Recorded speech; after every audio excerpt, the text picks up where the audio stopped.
Facebook Meta প্রযুক্তিগত শক্তিশালী হওয়ায় যে কোনো সমস্যা সহজেই তারা শনাক্ত করতে পারে। তাই ফেসবুকের পাইরেসি বা নিয়ম লঙ্ঘন করলেই তা সহজেই ধরে আইডি ফ্ল্যাগ করে মনিটাইজেশন বাতিল করে দেয়।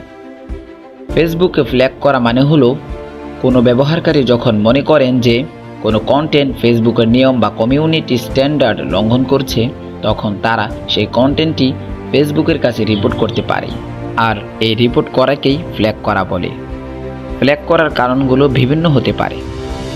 এর মধ্যে 1 নম্বরে আছে আপত্তিকর বা হিংসাত্মক কন্টেন্ট, 2 নম্বরে রয়েছে হয়রানিমূলক বা বিদ্বেষপূর্ণ মন্তব্য, আর 3 নম্বর ভুল তথ্য বা গুজব ছড়ানো, 4 নম্বরে রয়েছে স্ক্যাম বা প্রতারণামূলক কার্যকলাপ, আর 5 নম্বরে আছে কপিরাইট লঙ্ঘন করা। ফেসবুক এই সমস্ত কার্যকলাপ যদি শনাক্ত করতে পারে তাহলে সেই আইডিকে ফ্ল্যাগ করে মনিটাইজেশন বন্ধ করে দেয়।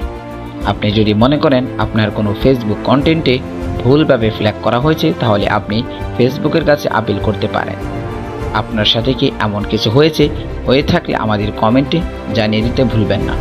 ধন্যবাদ।